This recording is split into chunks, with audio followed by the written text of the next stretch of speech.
I also want to say, like, anytime you feel like something, you get caught up in the excitement of something, right? Like, ooh, crystals or ooh, whatever. Like, of course it's fun to be open-minded, but I want you to proceed with caution. And I want you to pray about things. And I want you to remove yourself from groupthink or feeling like you have to belong somewhere, and just sit with yourself and see what feels right. And I want you to really be honest with yourself. What feels right? And don't be so eager to belong somewhere, because you belong to God, you belong to universe, you belong to yourself, and we're all one. Many people want to navigate life with peace and joy, but struggle to connect to their intuition. They find themselves overwhelmed, burned out, and frustrated. My name is Francesca Phillips, and I'm obsessed with spirituality and psychology and how the two can intersect to help you live a successful and intuitive life. I believe each of us can accomplish amazing things through balance and healthy habits instead of burnout. Consider this your go-to resource for where spiritual wellness and mindful productivity meets practical wisdom. If you're craving positivity and want to know how to find the answers within instead of searching endlessly without, then you're in the right place. Get ready to feel supported and inspired. This is the Good Space Podcast. You're listening to the Good Space Podcast, episode number 43, Why the Uncomfortable Moments That Test What You Stand For Are Necessary. Before we dive in, I want to give my warm appreciation to our reviewer of the week, Chocolate NK60, and they say, "This is the perfect podcast right now for everyone living through uncertain times. Francesca guides us through finding the good space in our lives. Stop, listen, and reduce stress. Thank you." Chocolate NK60, thank you for your wonderful words. You gave me such a great reminder that we're in this together, and the key to a peaceful life is in listening within and acting with intention. Thank you for being such a wonderful part of the Good Space community.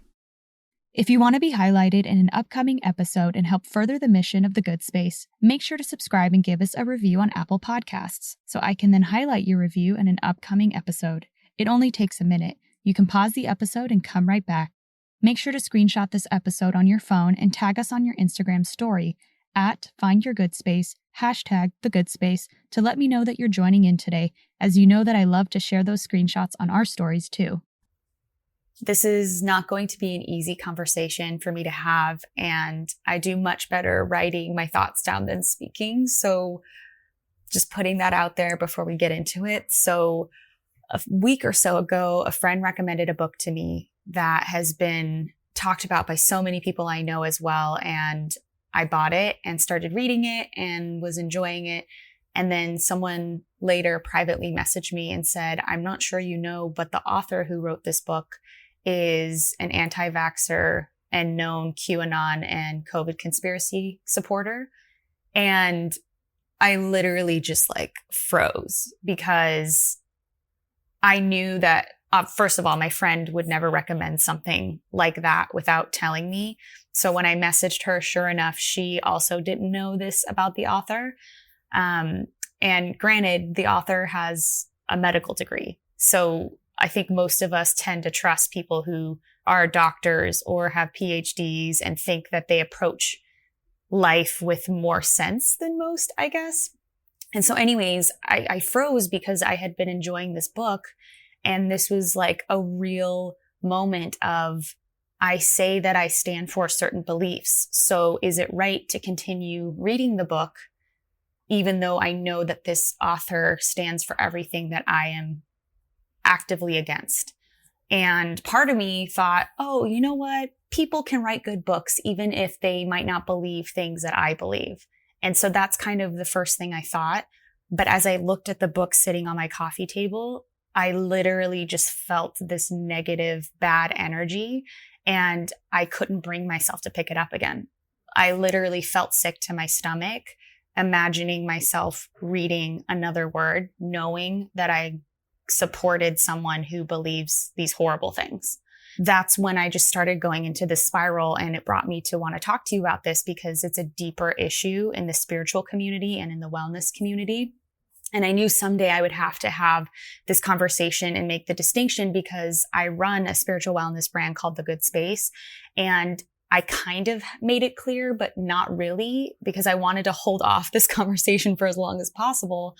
But I made the Good Space with the intention of allowing spirituality and mindfulness to be accessible to high achievers and people who are woo curious. And that means they believe in intuition and that there's a spiritual world outside of what we can tangibly see and feel, but they don't really feel comfortable diving into like the fringe things like crystals or birth charts or like the really deep diving, like, whoa, right? And I didn't want that to stop people from experiencing the benefits of connecting to your intuition, of rewiring the heart-brain connection, of praying, of believing in spiritual things, because that can be a turnoff for a lot of people. They think they have to abandon the world as they know it just to embrace these values. So a lot of people think it's very extreme and black and white. Like you're either all science and reality in the real world, or you're all woo-woo with witchcraft stuff. And it's like this polar opposite. And I wanted to bring more of a center to it because I believe that you can have a healthy, balanced spiritual practice. And so going back to this story of the book, I started realizing if I can't make a stand now with this book and return it. So I did. I've returned it to Amazon and also wrote a review on the book so that if other people who are interested in buying it would feel horrible supporting someone like this, then I hope that they can know too. And I say it with complete love. Like I feel like there should be transparency in everything that we're supporting. And obviously I could be better about that in many ways, but I feel like this was like an actual opportunity the universe presented to me to stand by my values.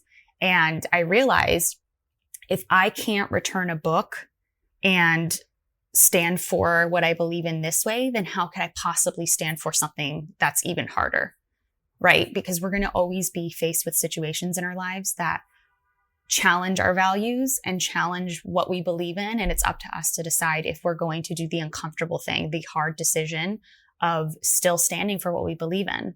And it gets harder when a group is involved or when social pressure is involved or people attacking you on social media. Like the stakes get really real for people. And so I can understand the temptation to just stay quiet and to hide because no one wants that confrontation or to be judged or to be seen incorrectly than what they're actually meaning. And so I just want to share this experience with you because I felt uncomfortable. I felt uncomfortable first of all, telling my friend about this author. I felt uncomfortable returning the book because I always want to have love and compassion for everyone, no matter what.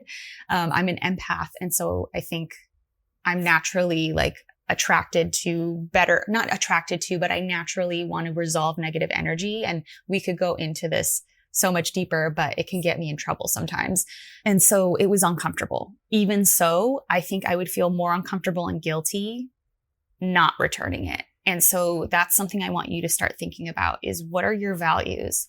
What do you stand for? And is there anything in your life right now that is conflicting or making you feel uncomfortable because you realize your value isn't living up to how you're living or there's something in your life? So for me, I knew my value of integrity and honesty and the things that I do believe in. That having that book and knowing I supported that author would make me feel really uncomfortable and it would clash with my values. So I just want you to remember, like, we're in an age now where you have to stand for something.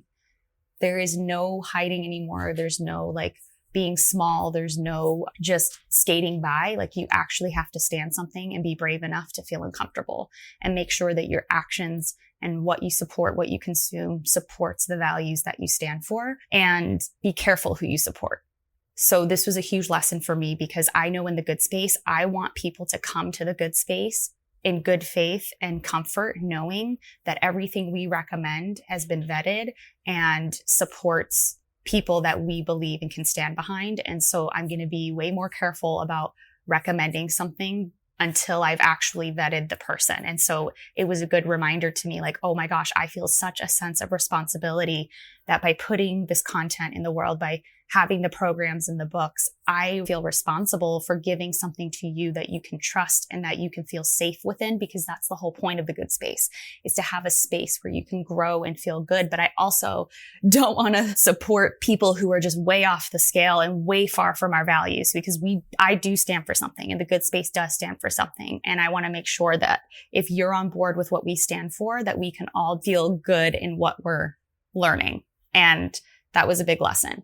And just because someone has an MD or a PhD on the book doesn't mean that they're actually reputable, doesn't mean that they actually believe in science, or unfortunately, it should, right? Like that's what I thought. Someone with an MD or PhD, they should follow a certain set of rules and thinking. But lately, there's been a lot of people who go through these rigorous trainings and know science and all these things, and they just go off the deep end. I don't know what else to say about that, but be careful about who you support and don't assume that a certain letter means that they're okay. As with anything in any industry, there's always going to be a questionable area, right? Like there's always going to be improvements we can make in medicine. There's always improvements that we can make in psychology. Like I'm not saying that, there's no room for like questions. Of course there is. That's the whole point of science, is you accept a certain standard until you can keep proving otherwise. I just think that we need to be more cautious.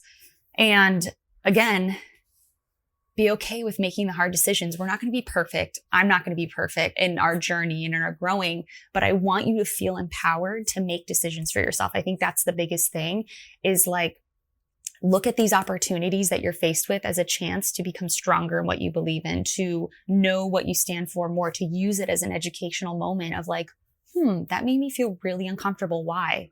Oh, it's because I actually value this and this conflicts it. Great. You just learned something about yourself and you just took a stand. That's amazing.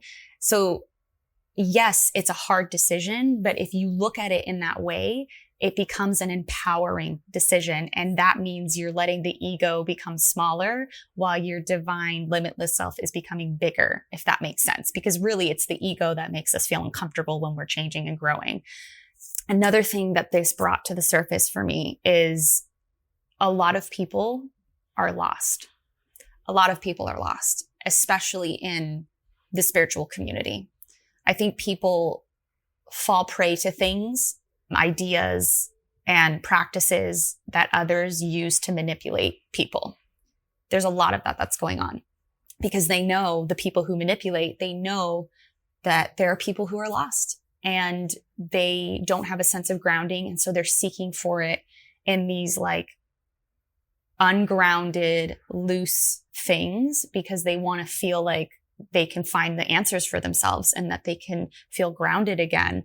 And it just breaks my heart because you have the power to be who you want to be. And I don't think that you need to do nearly as many things to feel that way and to feel connected and loved and whole and guided and all of those things. It just makes me have even more of a fire to use the good space to make that light clear, like to clarify what's still rooted and grounded and not just like fall prey to like these trends or these fads. And I know that if you're listening to this and you're in the good space community, I know you're like that, where you may believe in intuition and like spiritual things and that spirits exist and absolutely. But then you also know, okay, but I am skeptical and I am willing to do the research and the prayer and the alignment needed to see if something's right for me. Like you don't just accept it blindly. And that's what I love about this community is you're my people and we can always approach things with healthy skepticism. And so with that, I also want to say like anytime you feel like something, you get caught up in the excitement of something, right? Like, ooh, crystals or ooh, whatever. Like, of course it's fun to be open-minded, but I want you to proceed with caution and I want you to pray about things and I want you to remove yourself from groupthink or feeling like you have to belong somewhere and just sit with yourself and see what feels right. And I want you to really be honest with yourself. What feels right? And don't be so eager to belong somewhere because you belong to God. You belong to universe. You belong to yourself and we're all one. We are all one and you don't need to validate yourself by feeling like you need to belong somewhere because you already do. You already do. I don't want you to lose sight of what's grounded and real within you and within just everything you believe. I don't want you to feel like you have to throw out reason or thinking out the window. So with that, I just want to restate the Good Space's mission and purpose because I feel like this has really like sat on my heart as something I really need to do. And I want the Good Space to help you high achievers who are woo curious, but not willing to blindly just jump into anything. I want to be able to simplify spirituality and mindfulness without losing touch with science or reality, or feeling like you have to pressure yourself to be something you're not, or to accept a culture that you're not. It doesn't require all the trappings. I guess that's what it is. Like, I want to make sure you don't have to do all the crystals and the potions or the birth charts or whatever to have a spiritual practice. You don't. It's much simpler than that. Way simpler than that. And so that's what's on my heart. Maybe I can write it down better, but if this resonates with you, please tell me in the comments below. I'd love to hear from you, and just keep shining, keep being your best self, keep learning and growing. And I love you. Hope you have a wonderful day. Now it's time for an affirmation. I intend to live life in alignment with my deepest values and commit to taking aligned action, even if it's uncomfortable at first. If you found today's tips inspiring or thought-provoking, share it right now on social media and make sure to tag me at Francesca A. Phillips or at Find Your Good Space, and also weigh in the comment section at findyourgoodspace.com. You can find links in the show notes. And if you have a spiritual or mindfulness problem that you want me to unpack on an upcoming The Good Space episode, or an awesome manifesting story you want to share, give my podcast phone line a ring right now at 917-719-0867. Also, don't forget to download my free morning routine guide. It's what helps me reduce my anxiety, increase productivity, and so much more. The link to everything I mentioned is in the show notes. See you soon.